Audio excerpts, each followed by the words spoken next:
Terima kasih untuk Anda yang masih bergabung bersama kami dalam IDX Second Session Closing. Dan di segmen-segmen sebelumnya, pemirsa, kami sudah coba ulas pertanyaan dari Anda dan juga saham pilihan atau rekomendasi langsung dari analis. Dan di segmen ini kami akan lanjutkan bacakan pertanyaan dari Anda untuk langsung diberikan jawaban oleh narasumber kami di hari ini. Dan masih bergabung dengan Bapak Dimas Pratama, Technical Analyst Provindo Sekuritas. Pak Dimas, kita coba lanjutkan kembali ya Pak di segmen ini. Tadi sektor konstruksi sudah sempat kita singgung begitu ya sedikit, dan ini juga ada penanya yang menanyakan soal saham APLN. Pak Andri di Pangkalan Bun belum punya ternyata APLN, dan hari ini naiknya juga cukup signifikan. Untuk APLN sendiri rekomendasinya seperti apa Pak Dimas?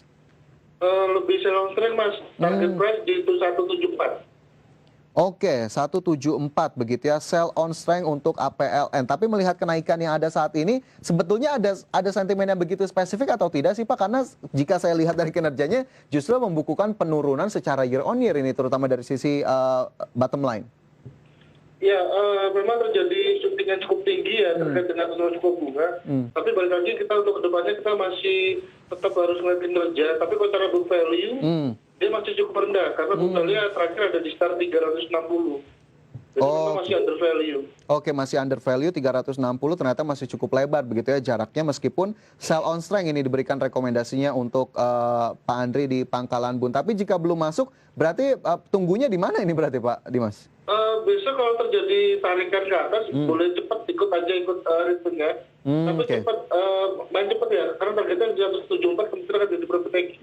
Oke, 174 akan terjadi profit taking, jadi strateginya cepat saja begitu ya, terutama untuk melakukan tradingnya. Itu Pak Andri, semoga bisa menjawab pertanyaan dari Anda untuk APLN. Sementara saya juga ingin singgung ke emiten properti lainnya yang juga hari ini mencatatkan kenaikan dan masuk dalam top gainers. Ada Alam Sutra Realty dan juga Lipo Karawaci atau LPKR. Kedua saham ini Pak Dimas, view-nya seperti apa? Asli pun juga terjadi shootingnya hampir 30% ya. Dan kalau kita lihat memang kenaikannya pun masih akan terjadi kenaikan lanjutan. Paling tidak dia akan menguji level 300. Jadi masih boleh buy. Untuk level stop loss ada sekitar 240. Oke, masih boleh buy, stop loss 240, level 300 masih berpotensi untuk tembus. Hari ini naik 29% ke posisi 252 untuk ASRI. Apakah kemudian LPKR mendapatkan rekomendasi yang sama atau justru ada view yang berbeda Pak Dimas? LPKR pun kalau kita lihat memang ada potensi kenaikan lanjutan ya. Paling tidak dia terpuji 165, setelah itu dia terpuji 168. Jadi masih ada potensi kenaikan tapi sifatnya sell on strength.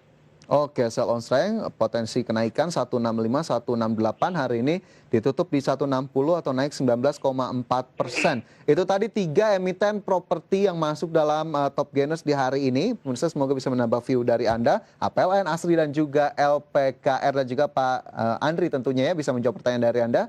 Sementara kita bergeser ke pertanyaan lainnya. Ini ada Arif di Semarang. Selamat sore Pak Arif, menanyakan saham konstruksi. Ternyata ini ada 2. Adikarya sudah punya di 655 dan juga Waskita Karya di 1005. Kita ke Adikarya terlebih dahulu dan juga sektornya sendiri apakah cukup menarik sejauh ini Pak Dimas?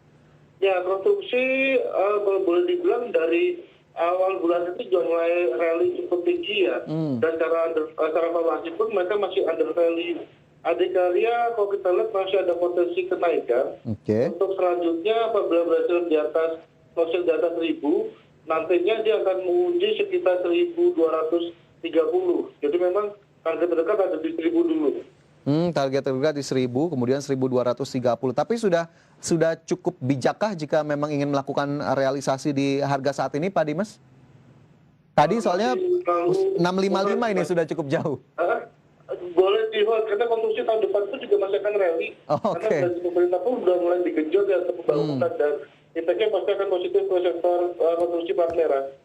Oke, karena masih ada potensi rally, terutama menyambut tahun depan 2021, ya diperkirakan pemerintah memang masih akan fokus untuk membangun beberapa proyek infrastruktur begitu ya, dan Adikarya sebagai BUMN mungkin bisa mendapatkan sentimen positif. Sementara untuk Waskita Karya, Pak Dimas sudah punya di 1005?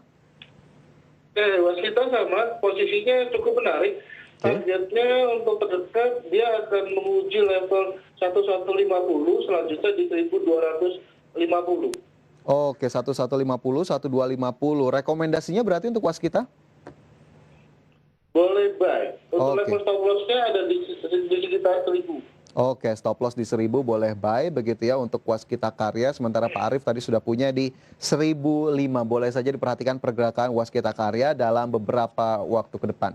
Sementara itu dari Pak Arief di Semarang, ini saya bergeser ke Jawa Timur. Halo Pak Agus di Malang. Menanyakan Astra Internasional, ternyata belum punya ini Pak Dimas. Masih bisa beli atau tidak terutama di harga-harga saat ini?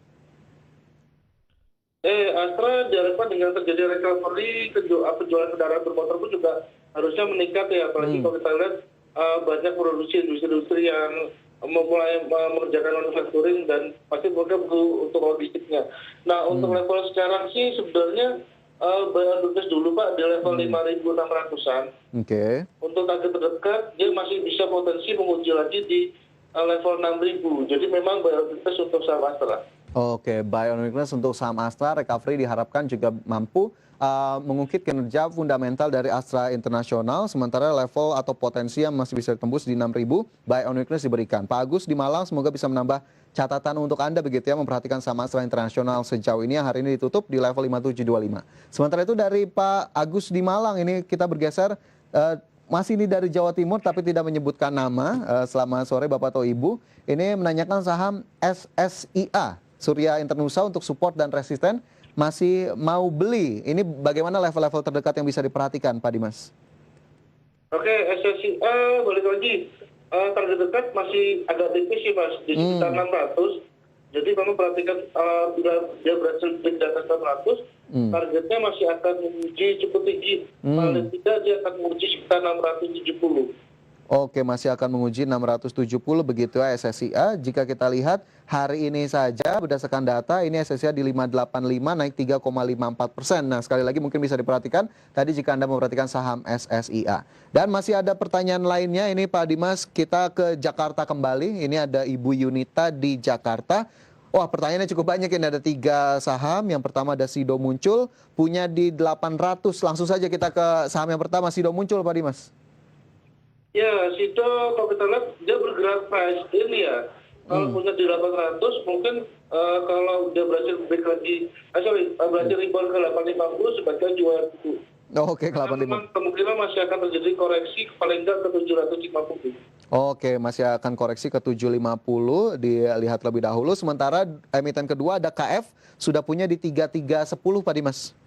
Oke, Kimia Farma balik lagi, farmasi masih bergerak flat. Jadi dia masih menunggu terkait dengan vaksin corona.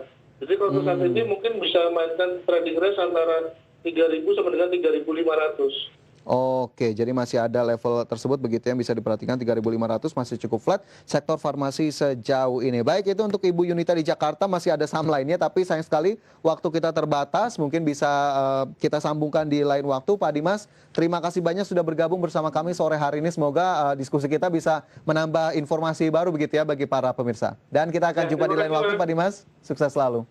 Amin. Ya pemirsa, demikian IDX Second Session Closing kita di hari ini dan kita akan berjumpa esok hari di waktu yang sama pukul 15 waktu Indonesia Barat hanya di IDX Channel. Saya Fajar Woyong, terima kasih. Sampai jumpa.